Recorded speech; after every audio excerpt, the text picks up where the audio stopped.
오늘 창세기 12장 1절에서 3절의 말씀으로 함께 은혜를 누리고자 합니다.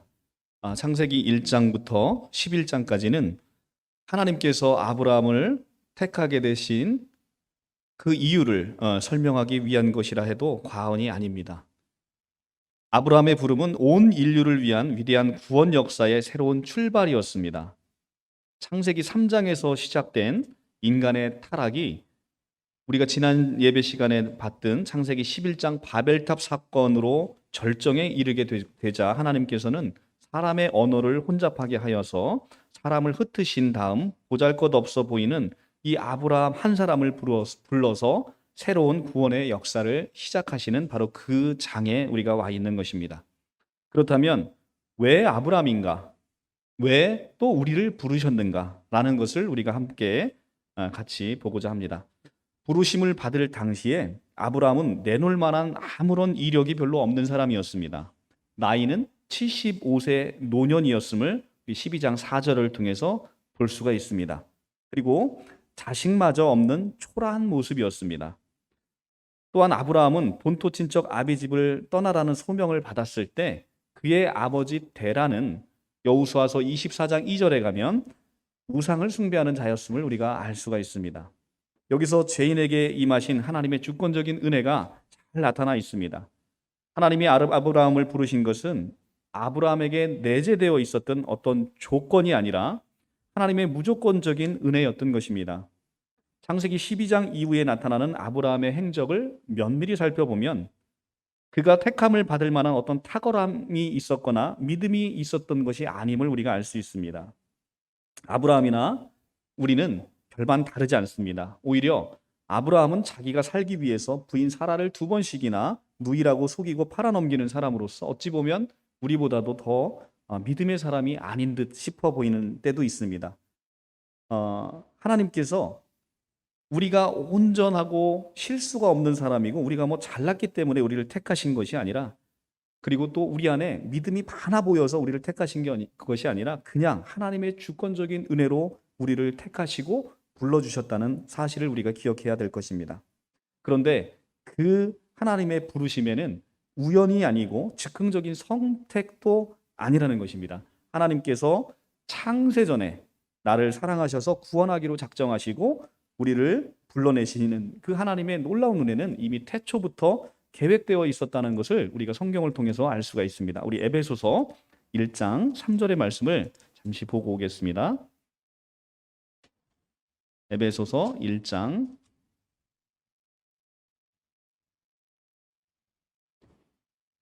신약성경 310쪽입니다. 1장 3절에서 7절의 말씀을 함께 봉독하고 오겠습니다.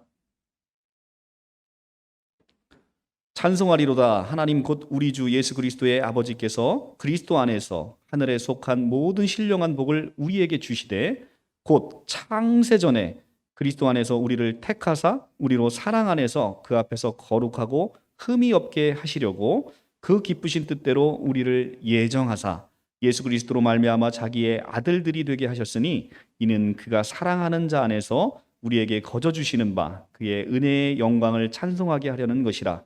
우리는 그리스도 안에서 그의 은혜의 풍성함을 따라 그의 피로 말미암아 속량 곧 죄사함을 받았느니라. 아멘. 우리의 택하심과 우리의 부르심은 바로 이렇게 하나님이 창세전에 우리를 구원하시기로 택하시기로 작정하시고 예정하셔서 우리를 그 은혜로 불러주신 것이라는 것이 에베소서 1장의 말씀을 통해서 우리가 잘 알 수가 있습니다. 그리고 하나님은 아브라함을 이렇게 택하셔서 믿음의 사람으로 만들어 주십니다. 그래서 그는 믿음의 조상으로 조성이 되었습니다. 하나님은 우리를 택하시고 우리를 불러주셨기 때문에 반드시 우리도 아브라함처럼 그 믿음의 사람으로 조성하실 것을 우리는 이 성경 본문을 통해서 확실하게 알 수가 있습니다. 하나님은 저와 여러분을 무조건 사랑하시기로 결정하시고 작정하셨습니다. 자녀를 사랑하는 부모의 마음에 조건이나 이유가 없는 것은 자녀를 키워본 모든 분들 다 잘 아실 거예요. 마찬가지로 하나님이 우리를 사랑하시는 데는 아무런 조건이 없습니다. 불가항력적인 은혜와 보상할 수 없는 일방적인 사랑과 은혜로 우리를 그렇게 부르시고 우리에게 사랑하시기로 작정하신 것이죠. 그러면 우리를 부르신 그 이유가 무엇인지를 우리가 한번 살펴보도록 하겠습니다. 아브라함을 부르신 사건은 인간 구원의 역사의 시작입니다. 아브라함에 대해서 성경에는 몇 가지 정보를 주고 있는데 10장 21절에 보면 아브라함은 셈의 후손으로 태어났음을 알 수가 있습니다. 세상에는 하나님을 경외하는 셈의 후예와 하나님을 경외하지 않고 바벨탑을 쌓는 사람의 무리로 나뉘어 있습니다. 벽돌을 발견한 인간은 바벨탑을 쌓아 하나님을 도전했습니다. 또한 그들은 자신의 이름을 온 세상에 내고 싶어서 흩어짐을 면하지 않고 싶어서 바벨탑을 그렇게 쌓았습니다. 이것을 바로 인간 중심의 사회, 인간 중심의 문화, 이 문화를 가리켜 우리는 바벨 문화라고 그렇게 지칭을 합니다. 이 셈의 7대손 가운데 데라라는 사람이 있었습니다. 아브라함의 아버지지요. 그런데 여호수아서 24장 2절에 가면 이 데라라는 자는 심각한 우상 숭배자였다는 것을 기록하고 있습니다. 하나님께서 아브라함을 부르신 이유가 바로 여기 있습니다. 죄인된 인간을 다시 회복시키기 위한 구속 사역을 시작하기 위해서 아브라함을 부르실 수밖에 없었던 것입니다. 하나님께서 아브라함을 예수의 첫 조상으로 선택하신 이유는 아브라함이나 이스라엘 백성들을 위한 것만이 아니라 그를 통해서 메시아를 세상에 보내기 위해서 아브라함을 선택하셨다는 겁니다.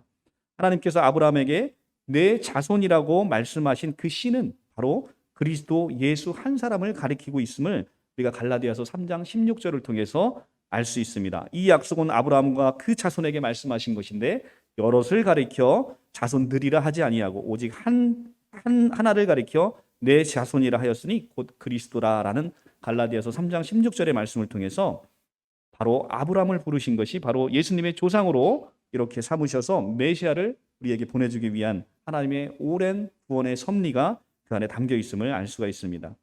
이같이 하나님의 뜻을 이루기 위해 아브라함을 갈대아 우르에서 불러내신 것입니다.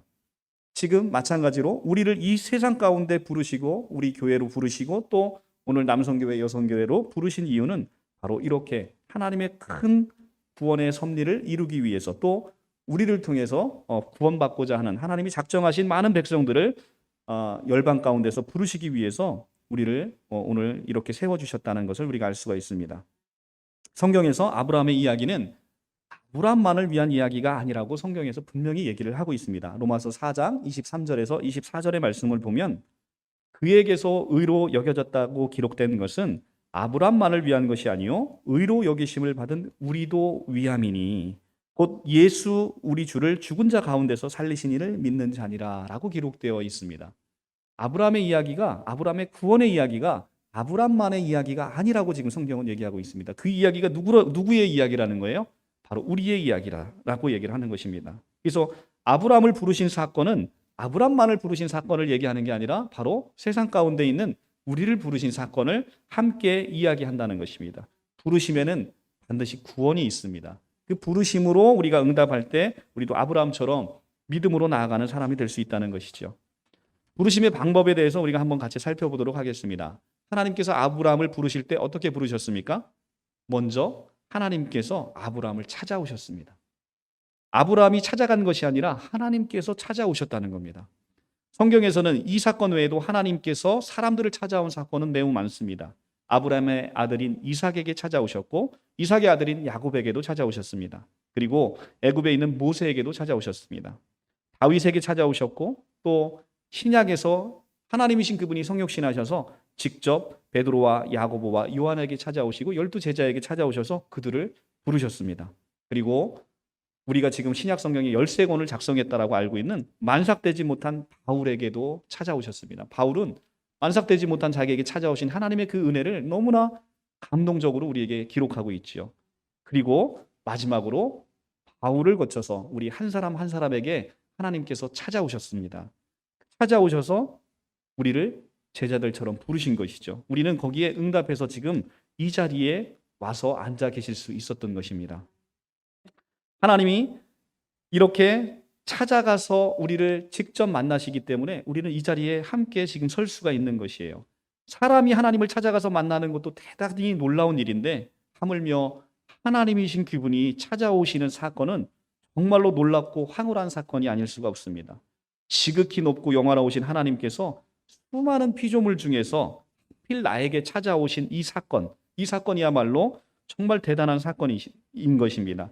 우리에게 하나님이 찾아오시는 사건이 있었다면 그것은 우리가 태어나서 누린 가장 영광스러운 사건으로 기록될 것이고, 우리는 그것을 은혜로 누릴 때 하나님의 풍성한 은혜를 우리가 경험적으로 체험할 수가 있게 되는 것입니다. 이렇게 하나님은 찾아오시는 하나님이십니다. 그리고 부르시는 하나님이십니다. 이는 하나님께서 우리의 주권자 되심을 말씀하고 계시는 거예요. 하나님 당신이 원하실 때 우리를 부르실 수가 있습니다. 어찌 보면 그 부르심은 일방적인 부르심일지 모릅니다. 하지만 우리에게는 응답하지 않으면 안 되는 하나님의 주권적인 행사입니다. 우리는 피조물로서 하나님의 부르심에 순종함으로 응답해야 합니다. 그러나 그 부르심에는 우리에게 반드시 축복이 함께 나타나는 것입니다. 우리가 그 부르심에 응답할 때 우리에게는 구원의 선물과 그 하나님의 모든 신성을 우리에게 부어주시는 그 축복이 늘 함께 한다고 그렇게 약속해 주셨습니다. 부르신 후에 하나님께서 우리에게 명령하시고 우리가 약속한 사건은 무엇인지를 함께 살펴보도록 하겠습니다. 아브라함을 부르시면서 여호와께서 하신 말씀은 무엇입니까? 크게 세 가지로 한번 나눠보겠습니다. 첫째는 고향을 떠나라는 명령이었습니다. 너는 너희 고향, 친척, 아버지의 집을 떠나서 내가 내게 보여줄 땅으로 가라는 말씀이었습니다. 고향과 친척과 아버지의 집이라는 것은 그동안 우리가 삶의 뿌리를 내리고 살아온 것이고, 마치 자신의 분신과도 같아서 너무 익숙하고 편안한 삶의 터전을 말합니다. 그러한 고향을 버리고 하나님께서 지시하신 새로운 땅으로 가라는 것입니다. 왜 떠나야 하겠습니까? 첫째, 아브라함에게는 그곳이 우상숭배로 가득한 곳이었습니다. 아버지 데라가 우상숭배자였다라고 여호수아가 얘기하고 있지 않습니까? 그러므로 떠나야 했던 것입니다. 그렇다면 우리는 왜 떠나야 합니까? 마찬가지, 이 세상을 지배하는 것이 바로 공중권세 잡은 자, 마귀가 지배하는 세상이기 때문에 우리는 떠나야 된다는 것입니다. 에베소서 2장 2절의 말씀, 그때 너희는 그 가운데서 행하여 이 세상 풍조를 따르고 공중의 권세 잡은 자를 따랐으니 곧 지금 불순종의 아들들 가운데 역사하는 영이라. 지금 세상의 공중권세 잡은 자들을 따라가는 우리는 반드시 이제는 공중권세 잡은 자를 떠나서 이제는 믿음의 여정을 시작해야 된다는 것입니다. 이렇게 믿음이라는 것은 떠나는 것이라는 겁니다. 대부분의 사람들은 안주하기를 원합니다. 사람은 누구나 편안하게 말년을 보내고 싶어 합니다. 그런데 믿음의 삶은 그것을 허락하지 않습니다. 움직이기를 원하고 떠나기를 원합니다. 새로운 출발을 하고 믿음의 여정으로 모험을 하기를 원합니다. 옛사람의 옷을 벗어버리지 아니하면 새 사람의 옷을 입을 수가 없습니다. 떠나지 않으면 시작할 수가 없습니다. 많은 사람들의 이 신앙의 갈등은 옛사람을 버리지 않고 새 사람이 되려는 데 있습니다. 떠나지 않고는 출발할 수가 없습니다. 하나님이 주신 새로운 믿음의 세계로 나아가려는 것보다는 현재의 삶이 부서지지 않게 하려는데 신앙이 목적이 있기 때문에 우리의 삶이 어려운 것입니다. 그런데 그것은 가능하지도 않을 뿐더러 축복도 아니라는 것입니다. 참된 믿음이란 출발함에 있다는 것입니다. 예수 믿기 전에 세상적인 사고방식과 가치관과 문화를 가지고 있는 이 사람이 과거와 단절하지 않고 미래로 나아가려고 하기 때문에 과거의 그 쓴뿌리가 계속해서 우리를 붙들고 있다는 것입니다. 참된 믿음이란 출발하는 데 있습니다. 그래서 하나님은 아브라함을 갈대아 우르에 두지 않고 새로 출발시키셨던 것입니다. 갈대아 우르는 약속한 땅, 믿음의 땅이 아니므로 새로운 세계로 가기 위해서는 그 기득권과 옛사람을 버리기 위해서 우리에게 요구하시는 그 말씀은 우리에게 떠나라는 것입니다. 죽지 않고 다시 사는 법이 없습니다. 우리는 예수의 부활을 원합니다. 그런데 중요한 것은 부활을 원하지만 우리가 죽기 싫어한다는 것이에요. 그런데 부활이라는 그 개념은 죽음을 전제로 한 개념입니다. 죽지 않았는데 부활이 있을 수가 없지요. 죽어야만 반드시 부활이 있는 것입니다. 죽지 않으면 부활이 없습니다. 그런데 우리는 죽기를 싫어한다는 것에 문제점이 있다는 것입니다. 떠나지 않고 다시 시작하는 법도 없습니다. 진정한 믿음을 갖기 원한다면 바로 이 헌 옷을 벗고 새 옷, 바로 예수의 옷을 입어야 되는 것입니다. 이 옛 모습을 버리지 않고 새 믿음이 생길 수 없음을 성경 본문은 얘기하고 있습니다. 우리가 오후에 강의 시간에 보고 있는 마가복음 8장 34절에 누구든지 나를 따라오려거든 자기를 부인하고 자기 십자가를 지고 나를 따라 따를 것이다 라고 예수님께서 그 마가복음 길 위에서 우리에게 이렇게 도전적인 말씀을 주셨습니다. 이러한 부르심은 미래를 향한 위대한 도전이지만 노년의 아브라함에게로서는 쉽게 받아들이기 어려운 명령이었을 것입니다. 그럼에도 불구하고 아브라함이 순종한 것은 하나님에 대한 전적인 신뢰가 있었기 때문입니다. 창세기 12장 1절에 내가 내게 보여줄 땅이라는 표현이 나옵니다. 이것은 하나님께서 앞장서서 이제는 아브라함의 삶과 우리의 삶을 주도하시겠다라는 의미가 그 안에 들어 있습니다. 내가 내게 보여줄 땅. 하나님께서 우리의 삶을 주도하시겠다는 거예요. 만일 우리가 우리를 보내시고 약속의 땅을 허락하시면서 기득권과 인간 중심적인 것을 버리고 출발하라고 그렇게 말씀하시는 분이 다른 분도 아니고 하나님이시라면 우리가 두려워할 필요가 없습니다. 그분은 전능하신 분입니다. 그분은 하나님이시기 때문에 우리는 그분을 전적으로 신뢰할 수가 있습니다. 인간적인 시각에서 보면 안 될 것도 같고 불확실한 것으로 보일 수가 있습니다. 그런데 두려워하고 염려하지 마시라는 겁니다. 그분은 만왕의 왕이신 하나님이시라는 것입니다. 히브리서 12장 2절에 히브리 기자는 이렇게 얘기합니다. 믿음의 주여 온전케 하신 이인 예수를 바라보자 말씀하십니다. 이 예수가 누구십니까? 바로 하나님이십니다. 창조주십니다. 그래서 우리는 이 예수를 바라보면 우리가 삶의 방향의 표대를 세울 수가 있습니다. 우리를 세상에 보내신 분이 바로 이 하나님이십니다. 그리고 나를 이 길을 걷게 하신 분도 바로 하나님이시고 하나님의 영광 가운데 우리를 두신 분도 바로 하나님이십니다. 두려워하지 마십시오. 보이지 않아도 들리지 않아도 내 손에 잡히지 않는 뜬구름을 잡는 것 같아도 두려워하지 마시고 하나님을 신뢰하고 그 약속의 길을 한번 걸어보십시오. 그러면 아브라함에게 주신 그 하나님의 믿음의 선물, 하나님이 주신 그 믿음의 축복이 우리에게 함께 하실 것이라고 오늘 성경은 얘기하고 있습니다. 둘째로 하나님이 놀라운 미래의 계획을 선포하고 계신다는 것입니다. 그것은 내가 너로 큰 민족을 이루게 하리라 라고 얘기를 하고 있습니다. 지금 아브라함에게 너로 말미암아 큰 민족을 이루게 하리라 라고 얘기를 하셔요. 여기서 민족으로 사용되고 있는 히브리 단어는 고이라는 단어입니다. 이것은 히브리 단어 암과는 대조적인 것입니다. 암이라는 단어는 혈통 중심의 혈연 공동체인 민족을 의미하지만 이 고이라는 단어는 영역 중심의 국가 개념과 그 나라에 속한 백성을 의미합니다. 그렇기 때문에 아브라함에게 약속된 큰 민족이라는 것은 단일 이스라엘 민족을 염두에 둔 게 아니라 여러 민족에 포함된 거대한 국가 개념, 곧 믿는 교회 공동체 모두를 염두에 둔 개념이라는 것을 단어를 통해서 우리가 알 수가 있습니다. 이는 하나님께서 아브라함을 선택하신 궁극적인 목적이 이스라엘의 조상이 되는 것에 국한되지 않고 그것을 뛰어넘어 세계 모든 민족을 구원하게 하시려는 의도였음을 이 단어를 통해서 우리가 알 수가 있습니다. 로마서 9장 7절에 8절의 말씀은 아브라함의 씨가 다 그의 자녀가 아니고 오직 이삭으로부터 난 자라야 내 씨라 불리리라 하였으니 곧 육신의 자녀가 하나님의 자녀가 아니요 오직 약속의 자녀가 씨로 여김을 받느니라 라고 말씀하십니다. 우리는 약속의 자녀입니다. 그렇기 때문에 우리는 아브라함의 후손이고 아브라함의 그 믿음이 우리에게 상속되는 줄 믿습니다. 또 한 가지 중요한 단어는 내가 이루고 라고 쓰여 있는 단어를 우리가 유심히 봐야 되는 것입니다. 누가 이루신다는 겁니까? 내가, 여호와가 이루신다는 겁니다. 이 히브리어 표현은 하나님의 의지를 확연하게 드러나 있는 자기 선포적 표현인 것입니다. 곧 아브라함이 스스로 위대한 민족이 되는 것이 아니라 하나님께서 그 민족을 만드시겠다라는 의지적 표명이 무엇보다도 강하게 내포되어 있다는 것입니다. 성경의 모든 명령은 우리가 하는 것이 아닙니다. 하나님이 우리를 통해 하시겠다는 언약이기 때문에 그래서 기쁜 소식 복음이라고 얘기하는 것입니다. 예수님이 오셔서 새 계명을 우리에게 주셨습니다. 서로 사랑하라 라는 계명을 주셨습니다. 이것이 우리에게 어떤 사람에게는 무거운 짐으로 올 수가 있습니다. 이걸 명령으로 이해하면 무거운 짐으로 느껴지는 거예요. 그런데 너희가 서로 사랑하라라는 이 말씀을 하셨을 때는 하나님께서 우리를 통해서 사랑하는 마음을 이루시고 우리가 온 세상을 열방을 사랑할 수 있는 마음을 주시겠다라는 약속의 표현인 것이죠. 그래서 우리는 성경을 옛 언약, 새 언약, 언약이라고 표현하고 있는 것이죠. 피조물인 우리에게 그렇게 약속하심으로 우리를 반드시 그렇게 조성하시겠다라는 이 언약이 바로 복음이라는 것입니다.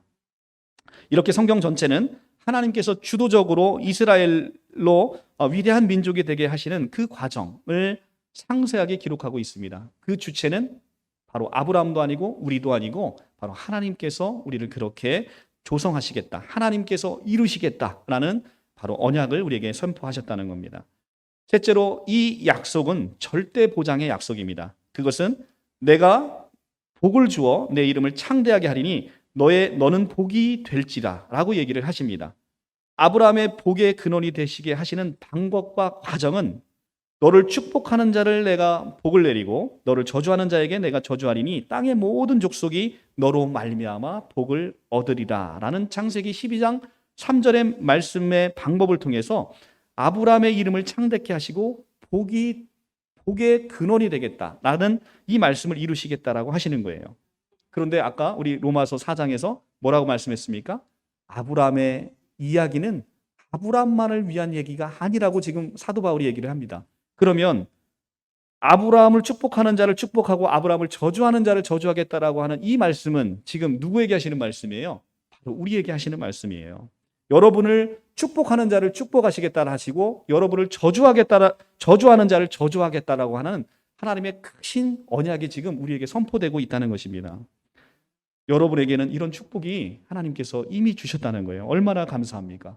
여러분은 바로 이렇게 하나님의 사랑으로 축복받은 자입니다. 아브라함이 하나님을 부르신 것이 아브라함만을 축복하기 위해서가 아닙니다. 그 가문만을 축복하시고 그 민족만을 축복하기 위해서도 아닙니다. 그를 통해서 민족이 일어나고 그 민족 가운데서 그리스도가 일어나서 천하 만민이 복을 받게 하시는 것이 바로 아브라함을 선택하신 그 목적입니다.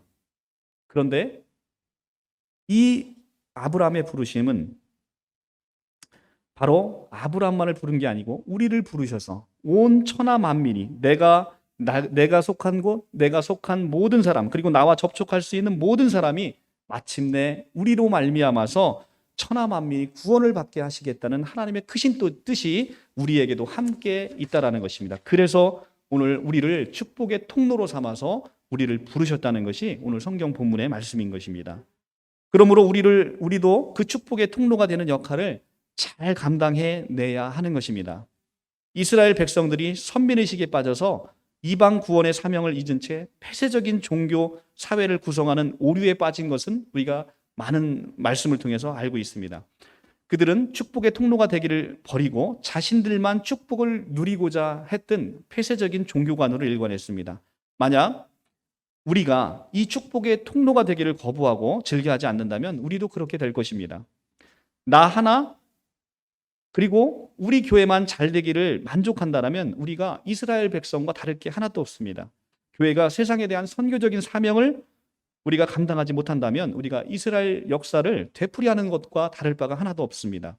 우리는 나를 통해 그리고 우리 교회를 통해 거침없이 복음이 흘러가도록 그렇게 이 세상에 구원받는 통로의 역할을 온전히 감당해야 된다는 것입니다. 그러므로 우리 스스로가 축복의 통로가 되기를 기도해야 할 것입니다. 내 안에 복음이 거침없이 흘러가도록 우리 입술을 열어달라고 우리가 기도해야 할 것입니다. 이런 하나님의 약속은 정말로 신실하신 약속입니다. 그리고 무엇보다도 은혜로운 것은 하나님의 일방적인 은혜의 약속이라는 것입니다.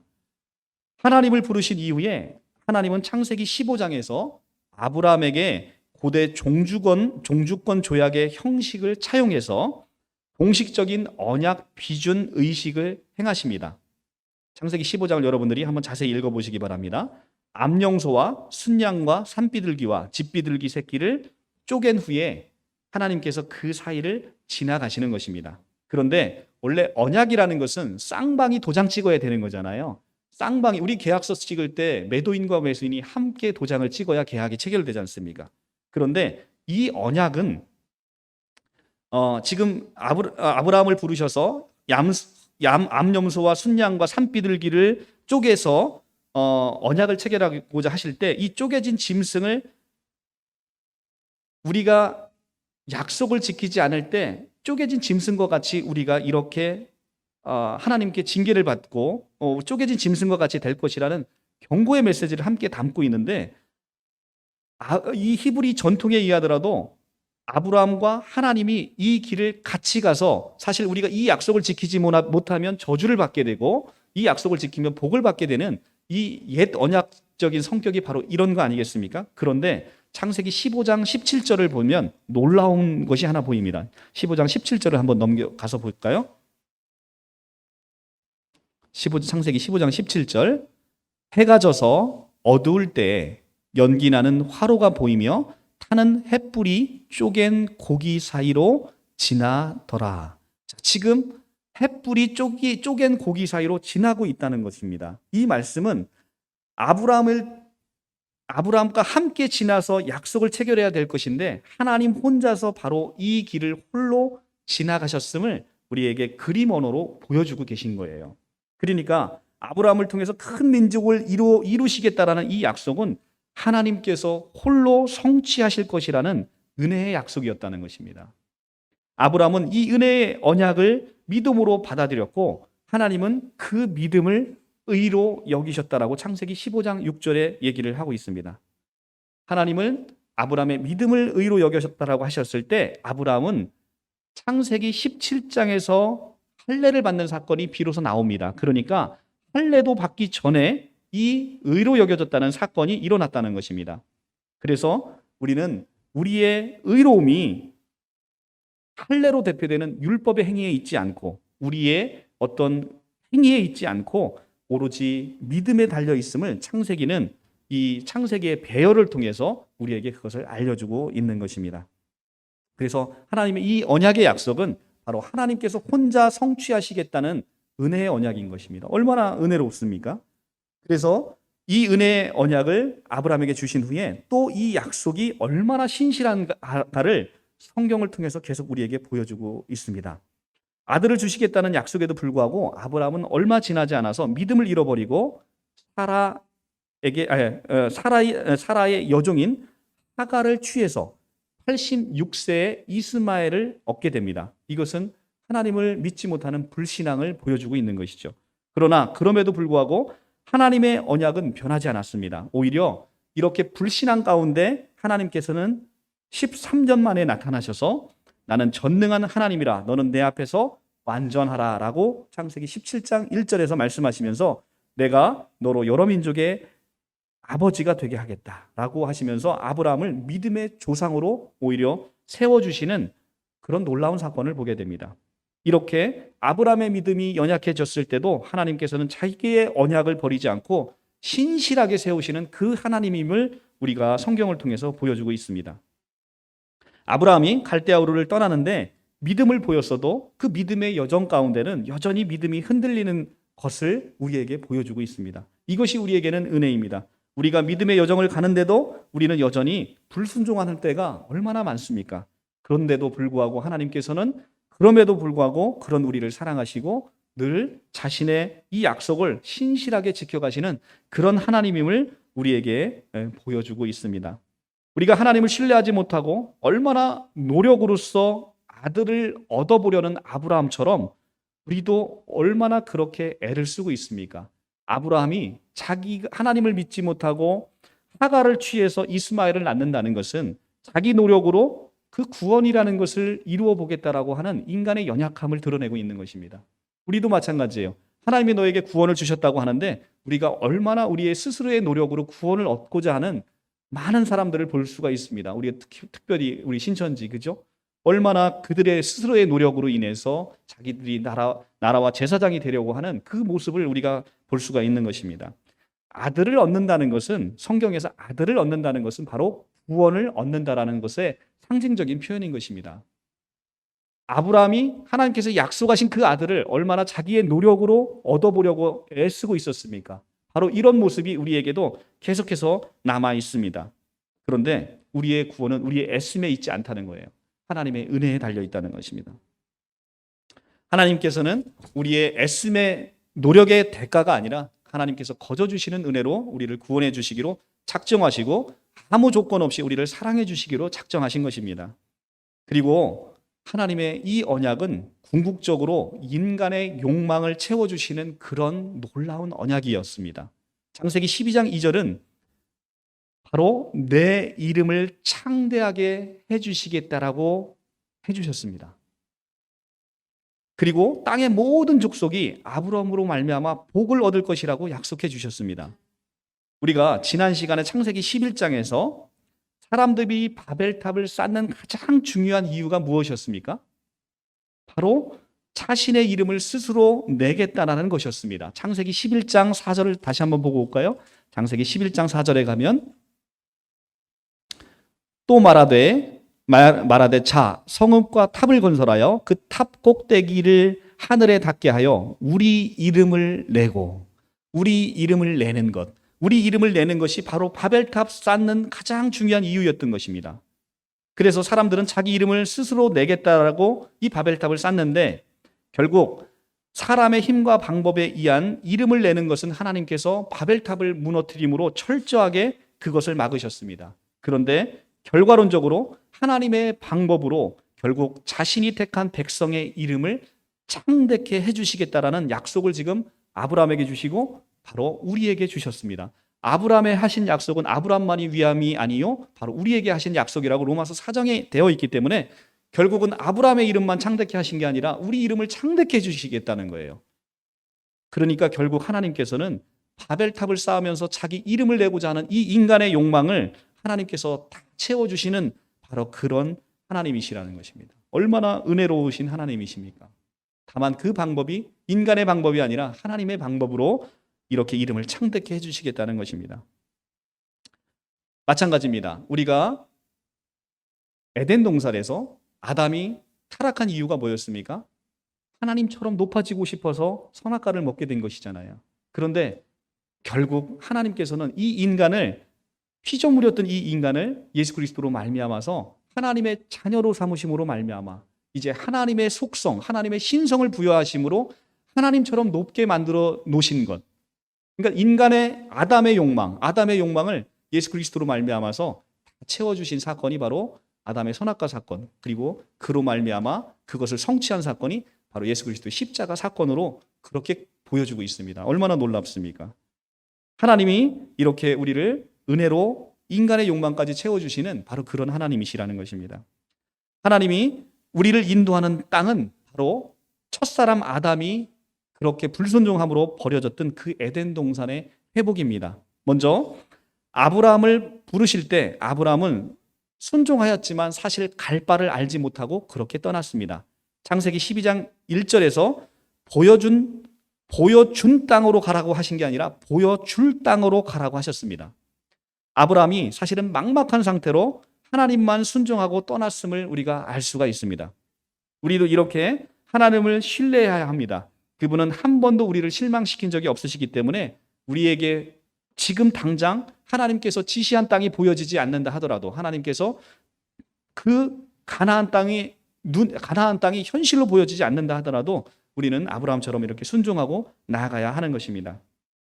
가나안은 그동안 하나님이 아브라함이 살아왔던 지역과는 전혀 다른 그런 환경의 땅이었습니다. 우리가 가나안 땅 그러면 무슨 땅이 생각이 납니까? 젖과 꿀이 흐르는 땅이라고 생각되잖아요. 그런데 실제 우리가 성지순례를 가보신 분은 아시겠지만 가나안 땅은 그런 땅이 아닙니다. 오히려 아브라함이 원래 살고 있던 땅, 그 땅이 갈대아 우르라는 그 땅은 유프라테스 강 주변에 위치해서 물이 아주 풍부한 지역이고 비옥한 땅이었습니다. 당시 그것은 최고 문명을 꽃피우는 바로 그런 땅이었기 때문에 세계 문화의 중심지가 될 수 있었던 그런 땅입니다. 오히려 가나안 땅은 사막에 인접해 있는 땅이기 때문에 아주 척박하고 열악한 환경에 있는 땅입니다. 그런데 하나님은 그곳이 젖과 꿀이 흐르는 땅이라고 얘기를 하십니다. 이것이 무슨 역설입니까? 바로 우리가 그런 땅에서 하나님만 의지할 수 있기 때문에, 그런 땅에서 하나님만 바라볼 수 있기 때문에 그 땅이 우리에게 젖과 꿀이 흐르는 땅이라고 하나님께서 얘기를 해주고 계시는 것입니다. 아브라함에게 주시겠다는 이 땅은 단순히 우리가 먹고 마시는 문제를 해결하는 그런 차원의 땅이 아니라는 것입니다. 거기에는 보다 큰 신학적인 의미가 함유되어 있습니다. 곧 아브라함이 가나안 땅으로 부름받은 사건은 아담의 에덴 동산으로부터 추방된 사건과 신학적으로 맞물려 있다는 거예요. 그래서 하나님께서 아담에게 에덴 동산을 마련해 주시고 그 땅을 경작하며 지키라는 명령을 창세기 2장 15절에서 주셨지 않습니까? 아담은 그 땅에서 하나님과 동행하며 풍성한 삶을 최초로 누려왔습니다. 그런데 아담의 범죄로 말미암아 그 땅은 저주를 받아 가시와 엉겅퀴를 내는 척박한 땅으로 바뀌어 버렸습니다. 그래서 사람은 평생 땀을 흘리면서 그 가시와 엉겅퀴를 경작해야 수고해야만 먹고 살 수 있는 그런 아담의 존재가 되어버렸습니다. 땅은 더 이상 이제는 인간에게 풍성한 삶을 보장하는 복의 근거가 되지 않았다는 것입니다. 에덴 동산에서 추방된 이 아담은 이제 수고하고 땀을 흘리면서 땅을 경작해야만 먹고 살 수 있는 그런 이방인으로 살아가야 됐다는 것입니다. 여기서 추방된 아담이라는 단어는, 히브리어 아담이라는 단어는 사람을 아담이라고 하기 때문에 그 한 사람 아담만 추방된 게 아니라 모든 인류, 사람이 추방되어 있다는 것입니다. 이 하나님께서 아브라함을 다시 가나안으로 부르신 것은 바로 이렇게 타락한 아담이 쫓겨난 그 에덴 동산을 회복하기 위해서 부르셨다는 것입니다. 그것이 가나안 땅이 갖고 있는 신학적인 의미입니다. 외형적인 조건으로 보면 에덴 동산과 가나안 땅은 닮은 곳이라고는 찾아볼 수가 없습니다. 그런데 이 에덴 동산을 지금 우리는 가나안 땅으로 부르고 있다는 거예요. 왜 그렇죠? 이 에덴 동산의 풍부한 수원은 겉으로만 보이는 물이 다가 아니라는 것을 우리에게 깨닫게 하시는 것입니다. 거기에는 하나님과 동행하는 영적인 물의 흐름이 포함되어 있음을 오늘 우리에게 알려주고 싶으신 겁니다. 하나님께서 아브라함에게 지시한 것은 겉으로 보이는 물이 아니라 내적으로 흐르는 영적인 물을 추구하기를 원하셨던 것입니다. 곧 생수의 근원 되시는 하나님을 경험하고 하나님만 의지하는 삶으로 우리 인간을 이끌고 싶었던 것입니다. 그것은 바로 이런 영적인 훈련을 통해서만 체득될 수가 있는 것이죠. 그래서 하나님께서는 이 영적인 훈련을 위해서 그 비옥한 땅에 있는 갈대아 우르에 있는 아브라함을 부르셔서 내가 내게 지시할 가나안 땅으로 부르신 것입니다. 이 훈련의 최종 목표는 눈에 보이지 않는 하나님의 생수를 발견하고 그것을 자신의 것으로 삼고자 원하시는 하나님의 깊은 뜻이 그 안에 담겨 있다는 것입니다. 신약 성서에서 바울은 비로소 우리에게 이 물의 정체가 무엇인지를 알려주고 있습니다. 이 물이 나오는 반석은 곧 그리스도셨다는 것입니다. 고린도전서 10장 4절에 다 같은 신령한 음료를 마셨으니 이는 그들을 따르는 신령한 반석으로부터 마셨으니 그 반석은 곧 그리스도니라 라고 사도 바울이 고린도전서 10장 4절에서 이스라엘 백성들이 출애굽한 이후에 그들이 마셨던 그 모든 물이 바로 반석이신 그리스도로부터 나온 그 생명의 물이었다는 것을 우리에게 알려주고 있습니다. 즉 우리는 생명의 물이신 그리스도를 만나서 그 물을 마셔야 우리 영혼이 목마르지 않음을 알게 해주고 싶으신 것이 하나님의 깊은 뜻이라는 것입니다. 그래서 우리가 그 그리스도와 동행하는 것이 바로 에덴 동산인 하나님의 나라에 들어가는 그 길임을 창세기는 보여주고 있는 것입니다. 아브라함은 물리적으로 하나님이 떠나라고 했을 때 그 가나안 땅을 찾고자 했을 것입니다. 그리고 젖과 꿀이 흐르는 그 땅을 발견하려고 무척이나 애썼을 것입니다. 간혹 일시적으로 그럴 만한 곳을 발견하고 흥분을 감추지 못했을 때도 있었을 거예요. 그래서 거기에 주저앉고 싶었을 것입니다. 그런데 그것도 아주 잠시고 또 그곳에 척박함을 주셔서 다시 가나안을 찾아 떠나는 처지로 계속해서 내몰리게 되었을 것입니다. 그래서 아브라함은 전 지역을 떠도는 그런 방랑자 신세로 그렇게 전락했을 거예요. 그런데 그런 여러 곳을 전전하면서 하나님이 지시하신 땅을 찾고자 하는 그곳에서 마침내 아브라함은 가나안 자체는 없다는 것을 알게 됐을 것입니다. 하나님이 말씀하신 바로 그 보여줄 땅 가나안이라는 것은 어떤 물리적인 가나안, 비옥한 가나안이 아니라 하나님께서 언제나 함께 하시는 바로 성전, 하나님이 함께 하시는 바로 그 성전임을 비로소 아브라함은 깨닫게 되셨을 거예요. 하나님이 보여주려고 한 것이 바로 하나님과 동행하고 하나님이 함께하는 바로 그곳이 젖과 꿀이 흐르는 바로 가나안이었음을 아브라함은 자기의 삶의 경험을 통해서 나중에 비로소 깨닫게 될 것이라는 것입니다. 우리가 하나님을 믿고 우리가 가나안을 찾아서 떠납니다. 그런데 우리가 하나님을 믿고 아브라함, 최초의 아브라함처럼 젖과 꿀이 흐르는 땅을 물리적으로 찾고자 하면 우리는 그곳을 찾을 수가 없을 것입니다. 하나님을 믿고서 내가 세상의 부귀와 영화를 누리고 하나님의 이름을 이용해서 내가 세상적인 권세를 얻고자 한다고 한다면 우리는 결코 그 가나안을 찾을 수가 없을 것이라는 것입니다.